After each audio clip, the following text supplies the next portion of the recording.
Night sinks over the financial district like ink poured into crystal, and the city keeps counting profits, minutes, the steps of a man who built his kingdom on numbers.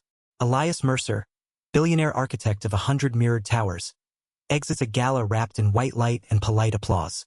He is immaculate in a tuxedo that fits like silence. In his pocket, a vibrating phone insists on midnight meetings and markets across the ocean. He answers none of it. He tells himself it is because he values presence. The truth is softer. He has nothing to return to but an apartment that never learned the sound of a child's laughter. Outside, rain from an earlier squall gathers in shallow puddles, each palette of reflected neon trembling with passing taxis. The valet rounds the curve with a low purr of the car Elias prefers when he needs to feel in control. Before the keys arrive, a sound breaks through the spun-glass calm. A small bark, sharp as a dropped coin. Then another, softer, like an apology. Across the street, under the eave of an abandoned storefront where the letters FLORIST still cling in faded rose paint, a black boy crouches beside a stray dog. His coat is thin and the cuffs are frayed. Damp curls cling to his forehead. He holds his palm out, steady as an oath, as the dog noses forward, ribs like parentheses under mottled fur. The boy's whisper is a tether. Easy, girl.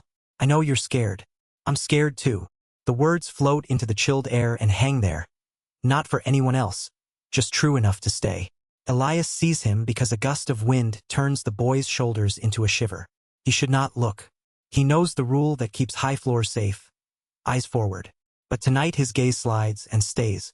The valet stands ready, arm extended with the keys, the world expecting compliance. A second bark, brighter, hopeful. The dog's tail beats the pavement like a drum for a parade that has not yet been announced. Traffic slackens for a breath. Elias crosses against the wash of headlights. Horns protest. Rain-lashed voices rise and fade. He reaches the curb opposite the boy and stops, close enough to see a bruise yellowing along the boy's jaw and the chapped constellation on his knuckles. The boy is 11 or maybe 12, a size that alternates between child and survivor depending on the angle of the light. Is she yours? Elias hears himself ask, and his voice comes out gentler than the slate tone he uses in rooms with glass walls. The boy lifts his face. His eyes are wider than fear and steadier than hunger. I think she's mine if I'm brave enough, he says, as if bravery were a leash and a home. The dog shifts closer. A tagless collar hangs like a question mark. The boy cups his hands around the dog's jaw and hums something small. A melody with only 3 notes, and for an instant, the breeze that threads the alley seems to hum along. A discarded receipt skitters in a tiny circle. The rain finds a slower rhythm. Coincidence, Elias tells himself. Still, something changes. The skin between his ribs and his heart knots a fraction. Enough to let breath pass without the usual accounting. What's her name? Elias asks. She told me it's Star. The boy says without irony. But I call her Loon when she's scared. Like the moon. It makes her think the dark has a friend. He strokes the dog's ear, careful as if touching a wound. I'm Jay. Elias hears the name land in him like a seed finding soil. He notices now the backpack at Jay's feet. School logo long gone. A strap repaired with braided shoelace. Damp socks peek through the boy's shoes, toes pushing against fabric thinned to transparency. Behind them, a window display of expensive succulents from a long-shuttered boutique gathers dust in perfect symmetry.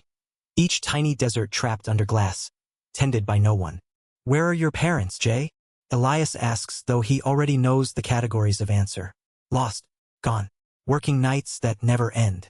The city swallows the fragile first, the poor second, and the lonely last. Somewhere better, I hope, Jay says. He does not look away when he says it. But tonight is wet, and Loon gets the shakes, and I thought this spot might be okay. The light stays on. He tips his chin toward the street lamp, which flickers once before holding steady, as if reminded of its duty. Elias could say many useful adult things. Instead he kneels, tuxedo trousers darkening at the knee. The dog eyes him with the wary calculus of creatures who know harm as well as hunger. Elias extends his hand. Hello, Loon, he says, choosing the boy's name for her. A nose as cold as river water touches his skin. The tail restarts its cautious metronome. The gala's laughter threads across the street like gold wire. The valet clears his throat in a polite summons. Elias remains in the rain. Jay watches this man, the way he bends without flinching, the way his watch ticks like a quiet heartbeat. Trust is a bridge made plank by plank. Tonight it begins with a kneel on wet stone. Do you have a place to sleep? Elias asks. He knows shelters, his foundation funds 3. He knows statistics. He recites them in keynotes to donors while screens bloom with charts. None of those numbers know Jay's voice, or the name he gave a frightened dog to comfort both of them. Jay shrugs one shoulder. Sometimes I go to a church on Harper. The lady there lets me sweep. Sometimes, nowhere. We try to keep moving so the cold doesn't find the same place twice. Elias takes this in with the reflexive efficiency of a gutting truth. He glances at the gala doors, then back. A thought presses like a hand between his shoulder blades.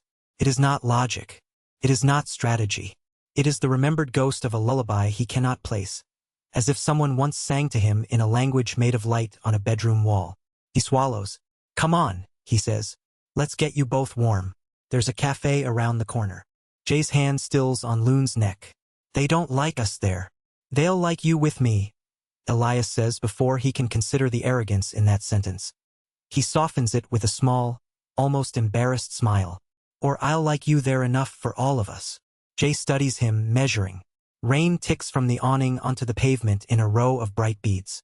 A passing bus hisses, and every advertisement on its side is an offer of a better life in 5 simple payments. Jay lifts his chin toward the cafe.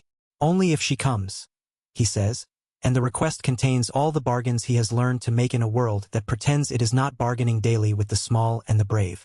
She comes, Elias says. Both of you. They move together, boy, dog, billionaire, an unlikely procession toward light. As they turn the corner, a wind slips down the street with the scent of damp rosemary from a planter and something else Elias cannot name. Like the inside of an old book opened for the first time in years. The street lamp behind them hums louder, then steadies into a gentle glow that seems warmer than before. Loon presses her shoulder against Jay's leg. Elias shoulders the cafe door. Inside, heat wraps them like a blanket pulled from a grandmother's cedar chest. The barista looks up, mouth opening with the automatic scold that greets wet paws and threadbare clothes. Then she recognizes Elias, his face from magazines, his donations, his plaques. She swallows the scold and replaces it with a practiced smile.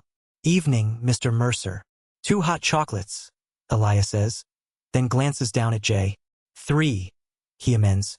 Because Loon has the same tremor-catching eyes as the boy, and because he suddenly wants to live in a world where there is enough sweetness to go around. And whatever he wants to eat. Jay's hands hover above the pastry case glass as if it might break under desire. He points at a cinnamon roll the size of a small planet and at a bagel so ordinary it becomes a promise. Loon seats herself under the table with the ceremonial dignity of a queen in exile. When the cups arrive, steam wreathes their faces. Jay wraps his fingers around the heat and closes his eyes, and the first sip is a visible blessing. He pulls the cinnamon coil apart and offers the soft center to Loon, who takes it with a delicacy that makes the barista's eyebrows fold in on themselves. Elias thinks of the boardroom where he argued for a cost-saving measure that would delay a new shelter's kitchen by 2 months. He thinks of how easily he said, "It will recover on the next quarter," and how the numbers on the slide deck did not include this boy's hands, this dog's ribs, this first unraveling of a cinnamon spiral shared like sacrament. Something loosens in him, a knot he thought was part of his design. Jay glances up with a crumb-dusted smile that tries to be cautious and only half succeeds. "Thank you, Mr. Elias," he says, surprising himself. Just Elias. He takes a sip of his own drink. It is too sweet, but tonight's sweetness feels like a language he has mispronounced for years and is suddenly eager to learn. He means to ask logistical questions. He means to offer a ride to a shelter with his name on the donor wall. Instead, he hears himself say, "Do you have anyone to call if you're in trouble?" His throat tightens at the last word, trouble, which has worn too many faces in his life to be a simple noun. Jay traces a finger through the condensation on his cup. He writes nothing, draws only a curved line that looks almost like a crescent. "Sometimes I talk to the moon," he says lightly, as if it were an ordinary answer. It doesn't always talk back, but it keeps showing up. He grins, quick and luminous. Like Loon. Outside, the rain deepens to a patient drizzle. Inside, the cafe's soundtrack drifts through an old soul record, the singer's voice cracking in all the right places. Jay hums along, matching a phrase without thinking. Elias feels it again, the small, inexplicable alignment of worlds. The cafe lights flicker once, not in warning but in acknowledgement, and steady. Jay's humming settles into that three-note motif from the alley, and the notes seem to fold the room around them, as if walls remember how to be shelter. Elias sets down his cup. Words arrive at the edge of his tongue that he has not used in years. He has said yes to deals, to sponsorships, to awards. He has not said yes to a life he did not architect himself. He watches Jay share another bite with Loon and understands with disarming clarity that the boy is not asking for rescue. He is asking for a reason. "Jay," Elias says. The boy looks up, alert, a creature tuned to the pitch of change. "If I were to help," Elias continues, and he hears the brittle old vocabulary in that word. "What would you want most tonight?"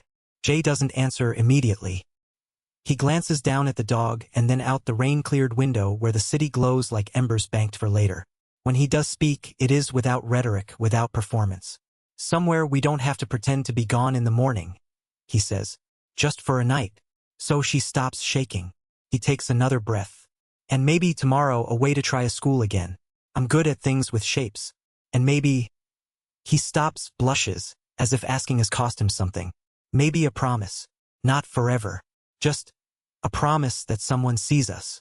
The last word catches and hangs luminous between them. Elias thinks of the phone in his pocket, lifeline to markets he can move with a sentence. He thinks of the calendar that eats his hours and returns them as trophies. He thinks of the silence in his penthouse, vast and gleaming and obedient to his voice, and of the one room the sun never warms because no one has ever asked it to. He feels a yes lift inside him, tremendous and frightening. He opens his mouth to answer, and the cafe door swings inward on a draft. A man in a black raincoat steps in, face pinched with the fatigue of a city that keeps its eyes forward. He shakes the umbrella and adds more water to the floor. The room adjusts around the newcomer, but Elias keeps his eyes on Jay and on Loon, who has stopped shaking, head on the boy's shoe. The barista refills a sugar jar and looks at Elias with a question she does not voice. Outside, a siren Dopplers by and dissolves into distance. Elias nods once, to himself as much as to the boy. "All right," he says, and the word is a bridge anchored on his side at last. "Tonight, you both come with me." Jay's breath catches. The hum in the lights rises, a barely there strand in the woven air, and then sinks back to quiet, like a chord resolving in the chest. "Only if we can bring the moon," Jay says, chin tilting toward Loon as if daring the world to say no. "We bring the moon," Elias says. He reaches for his phone to call the driver and, for the first time in years, he does not feel owned by the numbers that wait there. He feels, instead, the ordinary, terrifying miracle of saying yes where a world of reasons to say no have stood guard for so long. The cafe clock ticks toward midnight, but for Jay it is a rare hour of warmth. His hands, usually clenched against the wind, open around a steaming cup. Loon dozes beneath the table, belly full for once, breath whistling in small sighs. Elias watches the boy steal glances at the pastries he cannot finish, torn between hunger and the instinct to save something for later. That instinct speaks louder than words. A life lived on scarcity, on the tremor that food today does not promise food tomorrow. Outside, taxis slash through puddles, their lights bending across the cafe windows. Inside, the world has narrowed to this small circle of unlikely company. Elias shifts, and used to lingering without purpose. Yet his phone lies untouched on the table, dark, as though even it has agreed to silence. Jay breaks it first, his voice as matter-of-fact as it is fragile. "You must have somewhere real nice to go back to." He says it without envy, more as a child naming a star he has only read about. His eyes lower to the bagel half hidden under a napkin. "Sometimes I think about walls that don't leak, about doors that lock. Do you ever think about things like that?" Elias exhales slowly. His penthouse is all locks and glass and quiet, but none of it answers to his heart. "More often than you'd think," he replies, and he notices the truth in his own words only after they're spoken. Jay leans forward, elbows on the table, chin balanced in his hands. "Then maybe you're lonelier than me. At least I got Loon."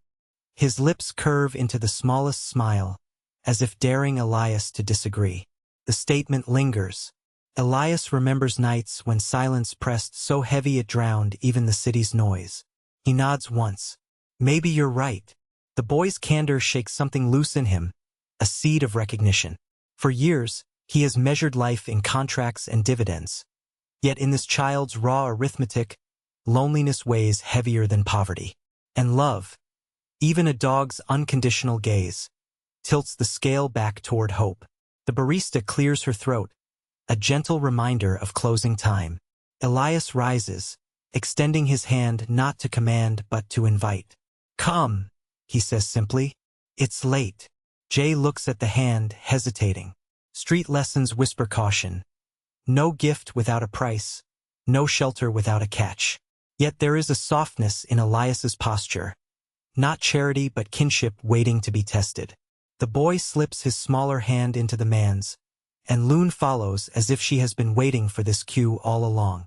The city greets them with a hush between passing sirens. A black sedan idles at the curb, driver half asleep until Elias signals. Jay stiffens at the sight of polished leather seats, instinct warning him this is a world with rules against mud-streaked shoes and stray fur. But Elias ushers him in without hesitation. She rides too, he assures, gesturing to Loon. The driver falters only a second before producing a blanket for the back seat. As the car ascends toward the skyline, Jay presses his face against the window, eyes widening at towers stitched with light. They look like candles, he whispers. Like the city is praying for something. His reflection merges with the glow, and for a moment he seems both small and infinite. The penthouse doors part onto silence broken only by the hum of automated systems. Motion sensor lights flare awake, painting marble and chrome with sterile brilliance. Jay steps cautiously onto polished stone, shoes squeaking, as if afraid the floor might reject him. Loon pads across with less ceremony, nose to ground, tail tentative. Elias watches through the boy's eyes, and the emptiness he once admired for its order now glares hollow. It's just walls, Jay murmurs, confirming what Elias feels but never named. Big walls, but still just walls. He leads them to the kitchen, where stainless steel appliances line up like soldiers. Jay lingers by the refrigerator door, marveling at shelves overflowing with food sealed in gleaming packages. He chooses a simple apple, its red skin brighter than any jewel. Sitting on a bar stool too tall for him, he bites into it, juice running down his wrist, and grins. Tastes like today, not tomorrow. Elias sits across, hands folded, absorbing the words as if they are scripture. Something cracks open inside him, a realization that no banquet, no wine auction, no Michelin star feast has ever offered a taste like this. A boy savoring an apple as if it were proof of life's promise. Later, in the guest room, Jay curls under a quilt too large, Loon sprawled across his legs. The city's glow seeps through the tall windows, but the boy sleeps deeply, his breathing evening into a steady rhythm. Elias lingers at the doorway. For the first time in years, the air feels warm, as though laughter and faith have left traces for him to breathe. He whispers, almost to himself, "Welcome home." The night settles, quiet and improbable. Yet in its stillness lies a truth Elias cannot yet articulate, that this meeting was no accident, but a crossing written in light and rain. Morning lifts over the city, brushing steel towers with pale gold. In the penthouse, silence has been replaced by the shuffle of small feet. Jay pads barefoot across marble floors, his hair rumpled from sleep, trailing Loon who trots with renewed confidence. The boy's wide eyes roam over shelves of unread books, abstract art, and glass that frames the city below like a kingdom built on clouds. He touches everything lightly, as though afraid it might vanish if he presses too hard. Elias stirs awake to the sound of laughter, the kind he has not heard within these walls since his youth. He follows it into the kitchen, where Jay sits at the island, legs swinging from a stool too high, biting into a second apple. Loon waits beside him, rewarded with crumbs of bagel. The boy looks up, cheeks full, and grins. "Your fridge is magic," he declares, as if this alone is proof that miracles exist. Elias chuckles, surprised by the ease of it. "I suppose it is in its own way. Not like magic tricks, Jay corrects, wiping juice from his chin with the back of his hand. More like, if the world decided to be kind for a moment. The words hang in the air, so simple, yet they strike Elias deeper than any keynote speech he has delivered. He sits opposite, still in his shirt sleeves, studying the boy who has redrawn the meaning of abundance in a single sentence. Hours drift into a tentative peace. Jay discovers the balcony and presses his palms against the glass railing, marveling at clouds rolling like slow rivers beneath. Feels like standing on heaven's doorstep, he whispers. Elias stands behind, resisting the urge to correct. Instead, he lets the words echo in him, soft and unexplainable. By afternoon, the household begins to bend around Jay's presence. Loon finds favorite spots, curled against a velvet sofa, stretched across a rug where morning light pools. Jay trails after Elias, asking questions about the strange art on the walls, the maps in his study, the elevators that whisper like ghosts. At first Elias answers formally, as if in a boardroom, but the boy's curiosity chips away at polished armor. Soon his replies loosen into stories, fragments of a life he rarely shares. When they eat together that evening, pasta Elias clumsily boils himself, sauce from a jar. Jay slurps noodles with unabashed delight. Elias, unused to meals without etiquette, finds himself laughing at the splatters, savoring the freedom of imperfection. For once, the vast dining table does not feel like a barrier but a bridge. Later, as shadows lengthen, Jay curls on the couch, sketching shapes with a pencil found in Elias's drawer. His hand moves quick, lines sharp and certain. He shows the page. A drawing of Loon, ears too big, tail wagging like a flag of victory. I like shapes, Jay explains. They stay when nothing else does. Elias nods, strangely moved. He sees in those lines not just a dog but an anchor, something solid drawn by hands that have known too much uncertainty.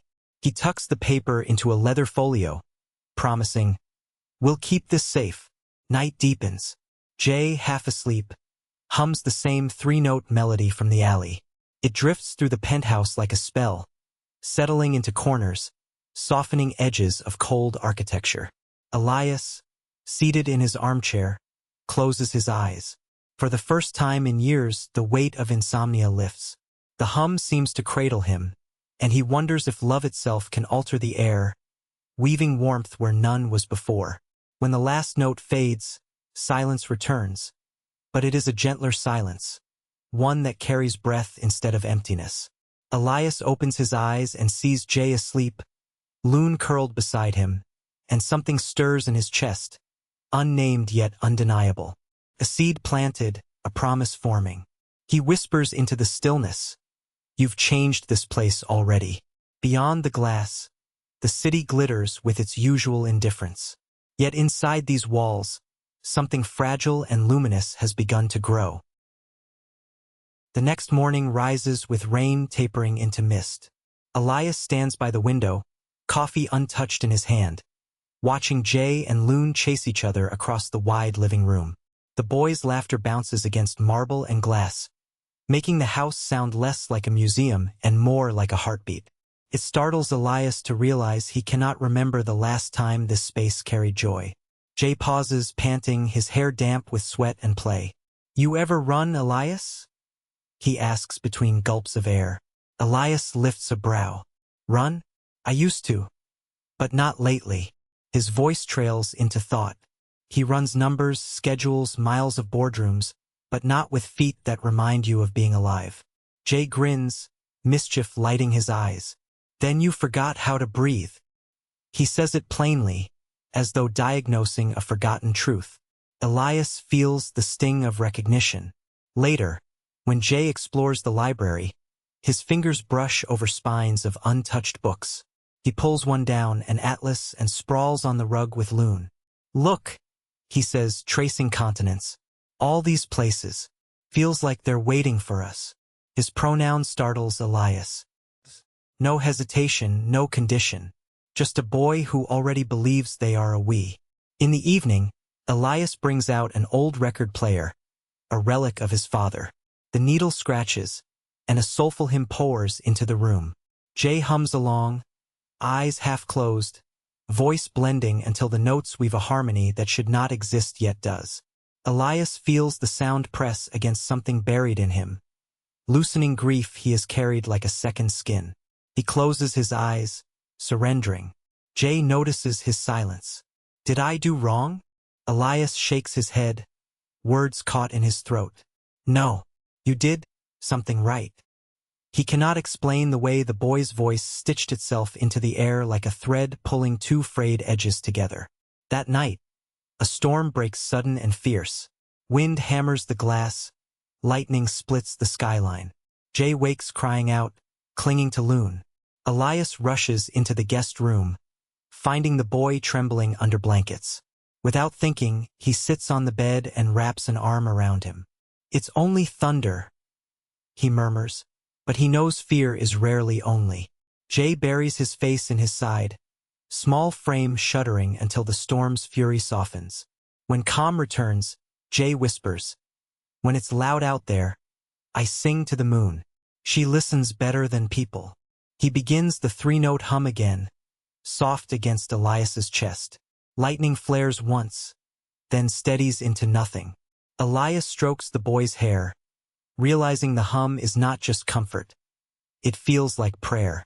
Sleep takes Jay soon after, his breathing slow and even. Elias remains, holding both boy and dog, staring at the ceiling. A realization dawns heavy and bright. He is no longer just a host or benefactor. He has been entrusted with something raw and sacred. Love is not an obligation. It is a weight he finds himself willing, almost aching, to bear. When morning arrives, sunlight cuts through the clouds, gilding the penthouse in a light it has never known. The city outside roars as always, but within these walls, hope has found a foothold. Days fold into one another with a rhythm neither Elias nor Jay expected. The penthouse, once echoing with sterile quiet, begins to breathe. Laughter hides in corners, warmth lingers in air vents, and the heavy glass windows feel less like barriers and more like guardians of something precious within. Elias finds himself altering routines without notice. Mornings once reserved for phone calls with Europe are now spent watching Jay pour cereal into a bowl far too large, milk splashing across the counter. "You'll flood the kitchen," Elias teases, grabbing a cloth. Jay grins. "Then we can swim." And for the first time in years, Elias imagines such nonsense as possibility. Afternoons bring discoveries.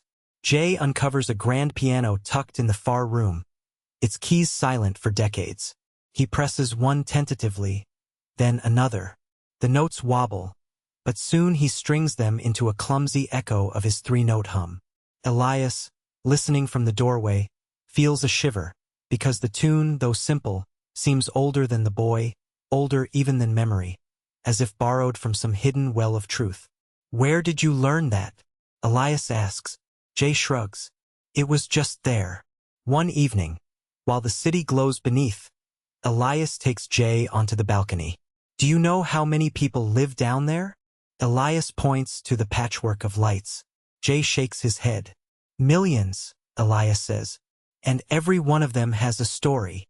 The boy leans against the railing, Loon pressing against his leg. "Then maybe we're not as small as we feel," he answers, and his words settle into Elias's chest with the weight of a lesson disguised as innocence. Not every moment is easy. One night, Jay dreams loud, thrashing against unseen terrors. Elias wakes to the sound, rushes to his side, and finds the boy calling for a mother long gone. "It's all right," Elias whispers, though his voice cracks on the edges of words. He sits until dawn, holding him, realizing he is not simply filling space in the boy's life. He is becoming anchor, shield, and fragile hope all at once. As days pass, Elias notices changes in himself. His sharp suits give way to softer shirts. His meals, once delivered in silver containers, now include pancakes cooked clumsily with Jay, burnt edges and all. He laughs easier. He listens longer. He feels the cold iron of solitude melting, replaced by something warmer than he dared imagine. Yet beneath the gentleness, A shadow stirs. News articles begin to circle his office. Whispers of the billionaire taking in a street boy. His advisors question the choice, suggesting charity at a distance, not entanglement. You risk reputation, one warns. Elias hears the words but dismisses them with a wave.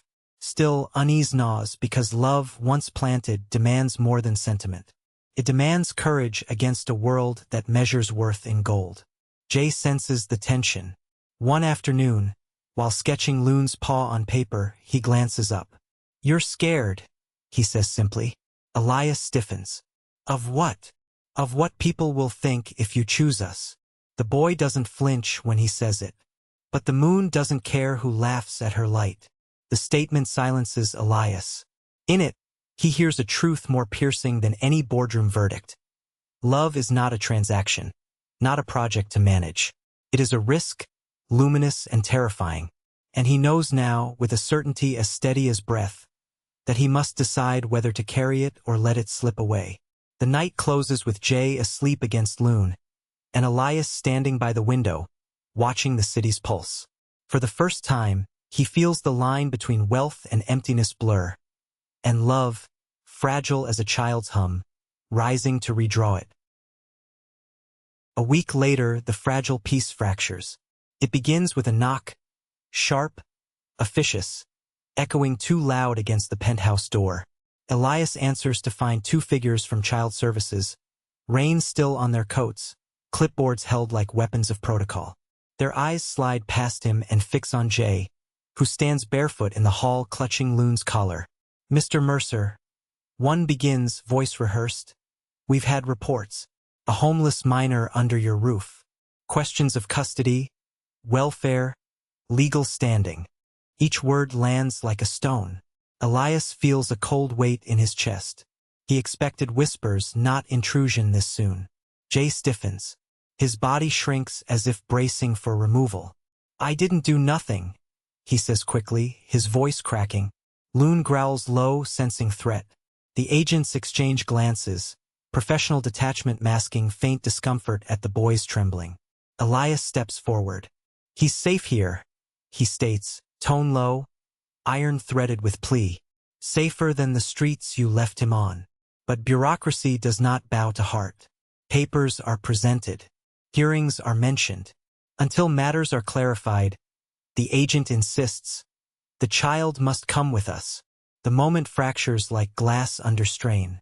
Jay clutches Elias's sleeve, whispering, "Don't let them." His eyes, wide and desperate, cut deeper than any contract Elias has ever signed. For a heartbeat, he is paralyzed between worlds. Law and love, logic and faith. "I will contest this," Elias declares, but already the agents are stepping forward.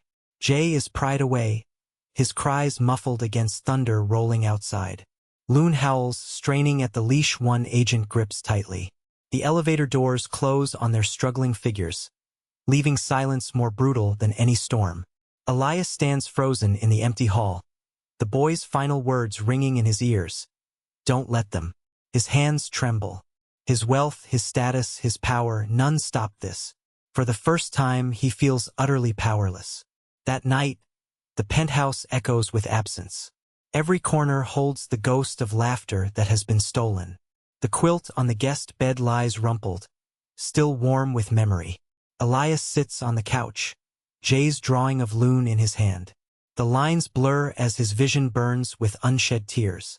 He whispers into the still air, "I failed you." Sleep evades him. When it comes, it is broken, haunted by echoes of Jay's three-note hum. But this time it is not soothing. It is pleading, distant, as though carried from a place of fear. Elias bolts upright, heart pounding. The sound fades, but its impression lingers. A summons, a call beyond reason. He realizes it is not his mind playing tricks. It is memory reshaped into faith.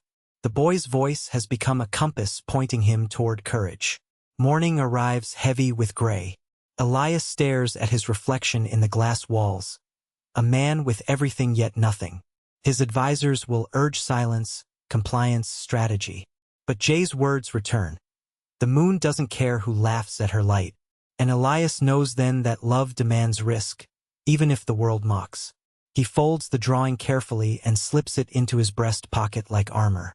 The decision crystallizes, terrifying and absolute. He will fight, not with wealth, but with truth. He will stand in courtrooms, in headlines, in storms, and declare that this boy and his dog are not charity, not scandal, but family. The city hums outside, indifferent as ever.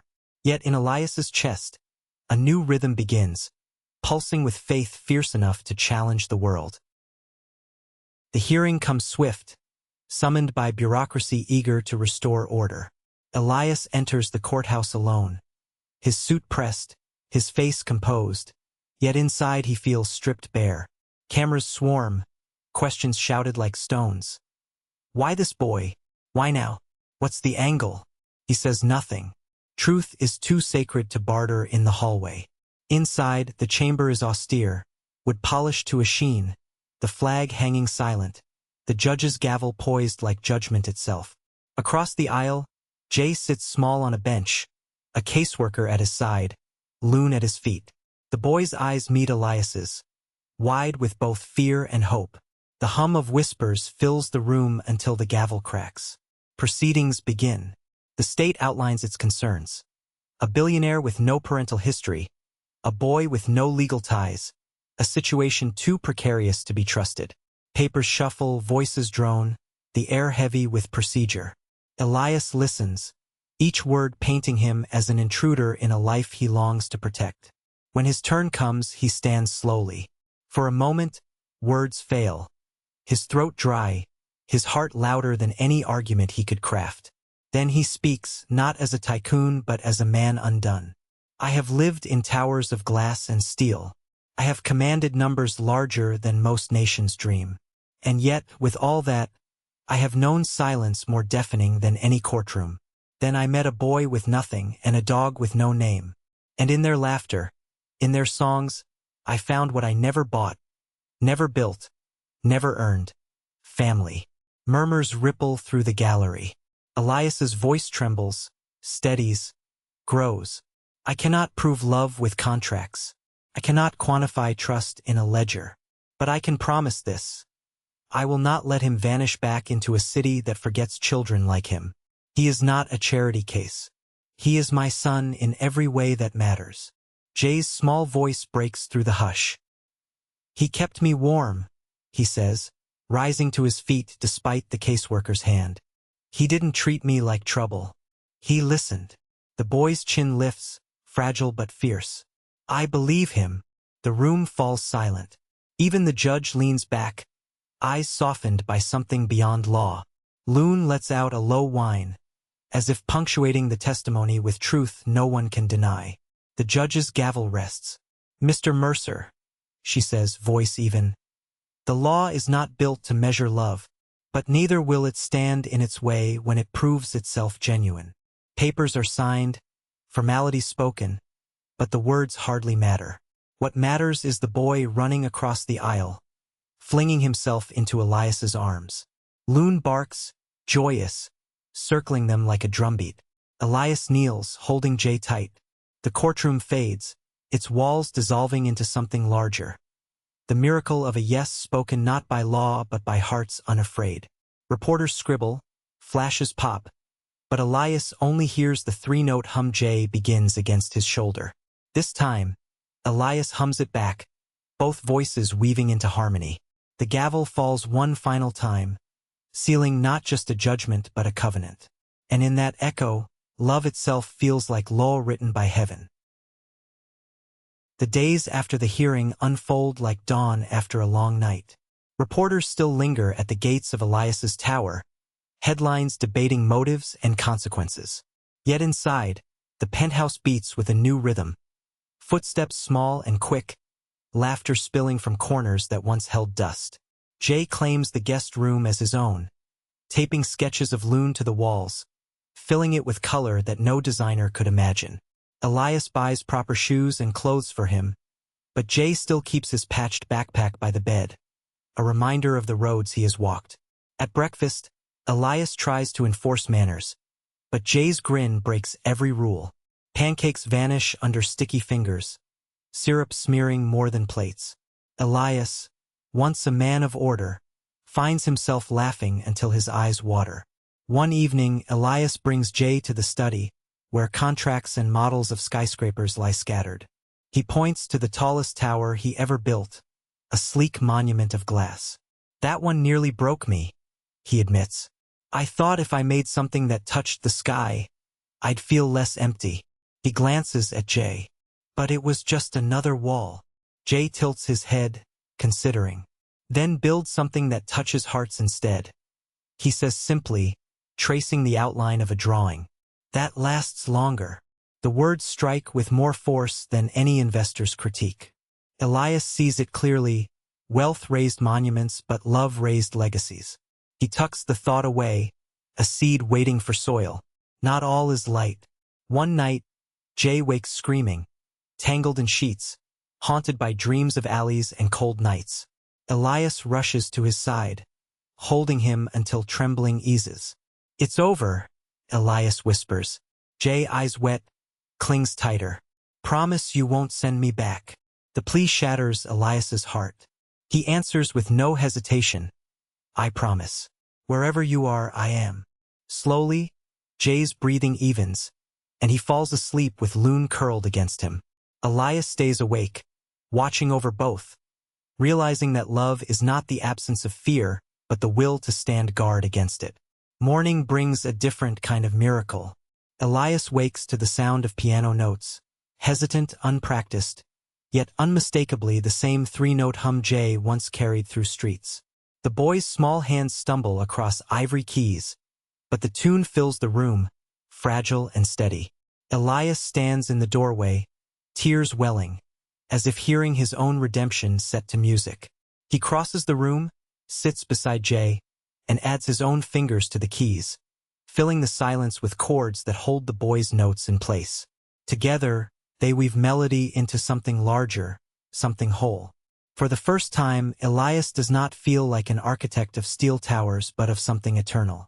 As the final note lingers, light breaks through the windows, painting them both in gold. Elias looks at Jay, who smiles, unguarded.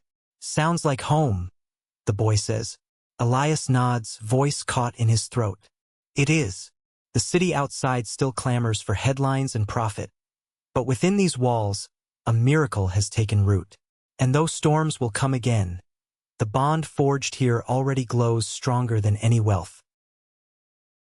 Spring settles in the city, softening even its harshest edges. Elias begins to take Jay out into the world, not as an obligation, but as a father trying to show his son the breadth of life beyond survival.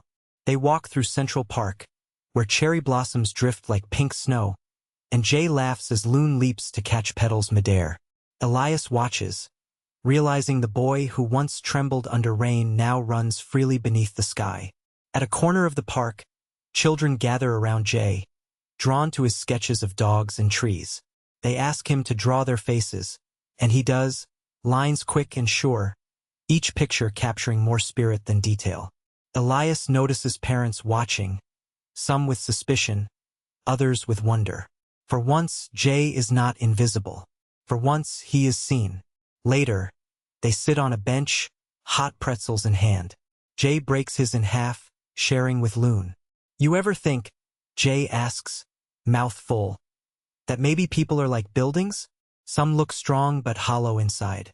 Others look small but can carry the sky if you let them." Elias stares at him, startled by the wisdom wrapped in a boy's casual tone. "Maybe you're teaching me more than I could ever teach you," he admits. Jay shrugs. "Maybe we're teaching each other." Back at the penthouse, letters begin arriving, some from critics, but others from strangers moved by the story splashed across newspapers. One envelope carries a crayon drawing from a child in foster care.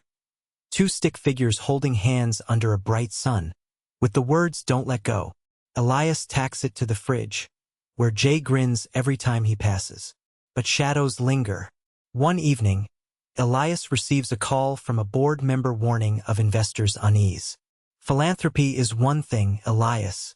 Taking in strays is another. You jeopardize the company's image." Elias listens quietly, then hangs up without reply. He turns to see Jay watching from the doorway, worry etched across his small face. Elias kneels and says simply, "No image is worth more than you." The boy's eyes glisten, but he smiles, and the fear recedes. That night, as thunder gathers beyond the skyline, Jay returns to the piano. His hum grows louder, surer, filling the vast rooms with a lullaby that sounds older than both of them. Elias closes his eyes and feels the tune steady his heart, as though faith itself has chosen this fragile vessel to remind him of truth. The lights flicker once, briefly dimming, then steady into a warm glow. Elias does not question it. Some miracles are not meant to be measured. He tucks Jay into bed afterward, drawing the quilt up to his chin. Jay whispers, "Do you think love can keep storms away?" Elias brushes damp curls from his forehead. "No," he answers softly, "but it can keep us from being alone in them." Jay nods, satisfied, and drifts into sleep.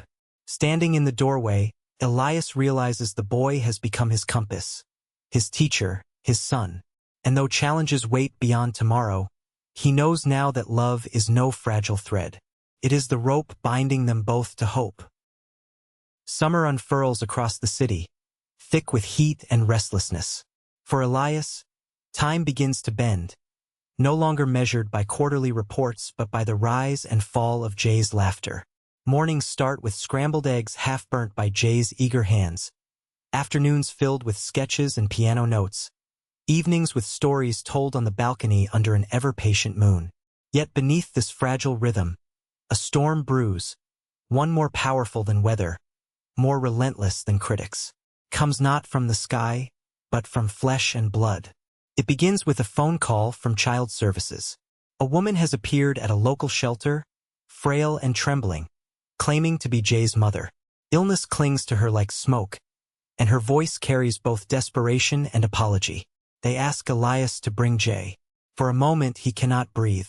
He knows this could unmake everything they have built.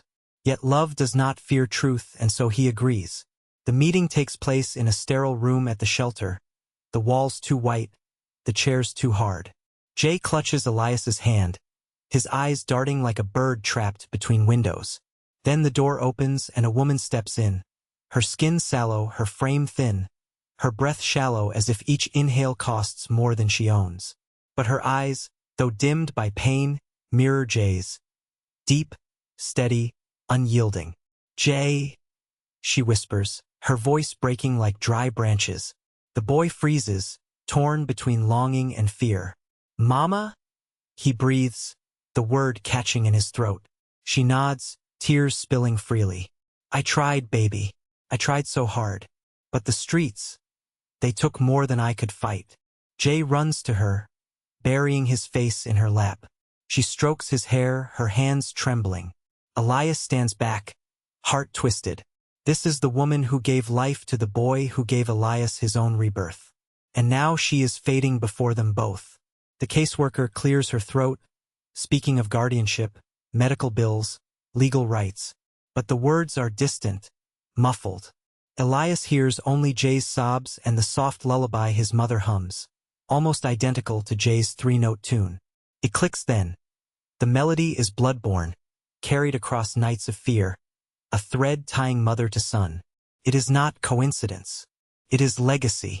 Days blur into hospital visits.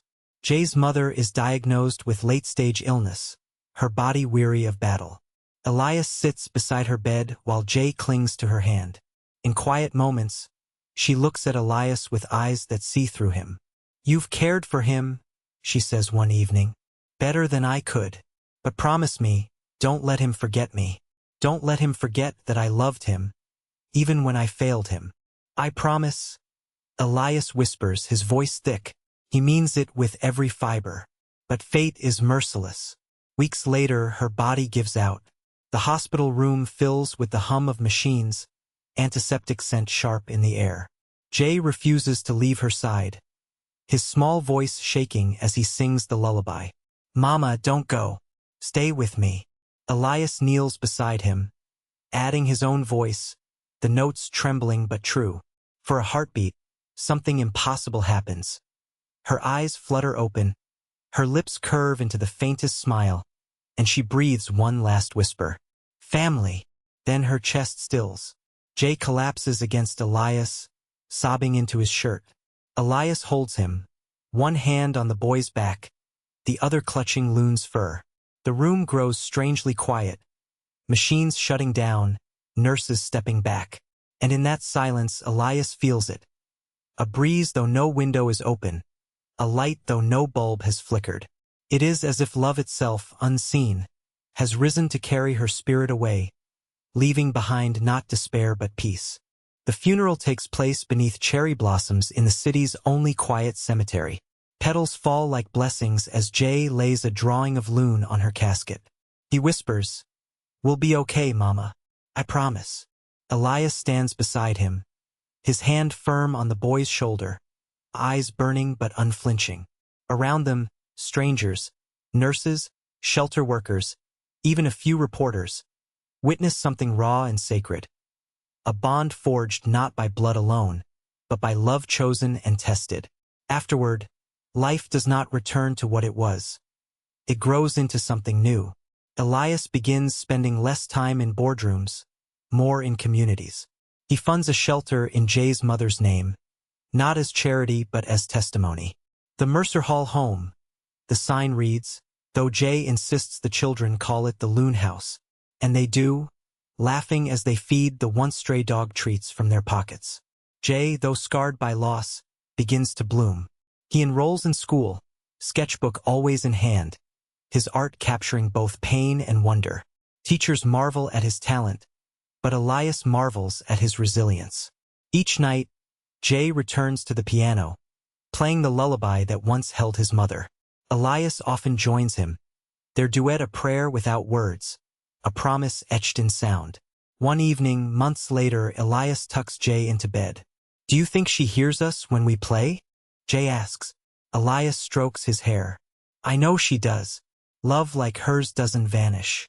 It stays. It becomes part of us." The boy nods, eyes heavy with sleep. "Then we'll keep singing. So she knows." As Jay drifts off, Elias whispers into the quiet, "You've given me more than I ever dreamed. Not towers, not wealth, life. Real life."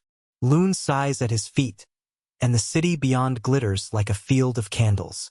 And in that moment, Elias knows. The greatest legacy his billions will ever build is not steel, not glass, but this boy, this family, this fragile miracle of love that triumphed over despair. Autumn comes, brushing the city with fire-colored leaves. The air grows crisp, and with it arrives a season of quiet rebuilding. Elias no longer spends his evenings buried in market forecasts or staring at lifeless towers of glass. Instead, his nights are filled with the cadence of Jay's laughter, the rustle of pencils sketching late at the kitchen counter, and the steady thump of Loon's tail against the floor. The penthouse, once sterile, has transformed. The walls wear drawings instead of abstract canvases. The piano, once silent, now sings nightly, carrying the lullaby that belonged to mother and son, now reshaped as a hymn of family. Even the staff notice. One housekeeper, after weeks away, whispers as she dusts a corner, "It feels alive here now," and indeed it does. Elias attends fewer galas, but when he does, Jay often accompanies him. The boy, dressed in clothes that still carry his scrappy charm, stands unafraid before chandeliers and watchful eyes.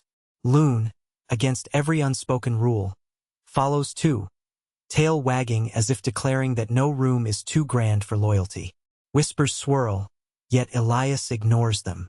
He has learned that love is not defended with arguments but with steadfast presence. One evening, Elias and Jay walk home from a small charity event. The city lights shimmer across wet pavement. Jay pauses by a fountain, coins glinting beneath the water. "Do you ever make wishes?" he asks. Elias shakes his head. "I used to think wishes were for people without plans." Jay smiles knowingly. "And now?" Elias reaches into his pocket, pulls a coin, and drops it into the water. "Now I wish for more nights like this." Jay throws his own coin. "Me too." The legacy grows beyond their walls. Together, they open the Loon House, the shelter named for the dog who once shook in Jay's arms. On its opening day, children stream in, some with bruised pasts, others with wary eyes. Jay kneels to greet them, offering crayons and sketches. Elias watches, pride swelling in his chest. Reporters snap pictures, but the moment transcends headlines. It is love multiplied, hope seeded into new hearts. Weeks pass and Jay thrives at school. One evening, Elias finds him hunched over homework, muttering at fractions. Numbers are trickier than shapes, Jay grumbles. Elias kneels beside him, patient, guiding him through each line. Hours slip by until Jay finally solves it. His triumphant grin is brighter than any boardroom victory Elias has ever claimed. "You're good at this," Jay says, nudging him. "Maybe you should be my teacher instead of a billionaire." Elias laughs, but inside he feels the truth. Teaching this boy, loving him, is the only role that matters. The grief of Jay's mother lingers, but not as despair, more as a presence that blesses their days. On her birthday, Jay and Elias bring flowers to her grave beneath the cherry trees. Jay places another drawing there, this one of himself, Elias, and Loon. "We're okay," he whispers. Elias rests a hand on his shoulder. "She'd be proud of you."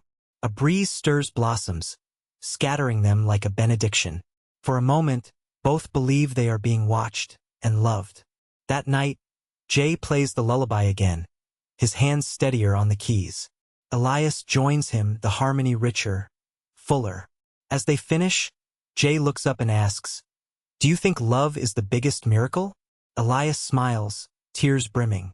"It's the only miracle that never ends." The epilogue comes months later. A school art fair buzzes with children showing their work. In the center hangs Jay's painting. A skyscraper, tall and gleaming, but at its base a boy, a man, and a dog stand together, holding hands. Above them, a sky alive with stars. The title reads, "A Building That Breathes." Visitors pause, touched by the vision. Elias, standing behind Jay, feels his throat tighten. For the first time, he sees in that picture what legacy truly is. Not walls of glass, but bonds of love. As they leave the fair, the sun sets across the skyline. Jay slips his hand into Elias's. Loon trots beside, ears perked toward the horizon. "We're the luckiest family in the world," Jay says softly. Elias looks down, voice trembling with joy. "Yes, the luckiest." The narrator's voice, gentle and solemn, closes the tale. In the end, it was not money that saved them, nor the towers that touched the sky. It was a boy's hum in the dark, a stray dog's faith, and a man's choice to say yes when the world expected no. Love turns strangers into family, grief into legacy, and silence into song. And it remains the greatest miracle, greater than wealth, greater than reason, lasting beyond all things. For the truest inheritance we leave one another is love. The screen fades to black, but the lullaby lingers, 3 simple notes, carrying hope into the hearts of all who listen.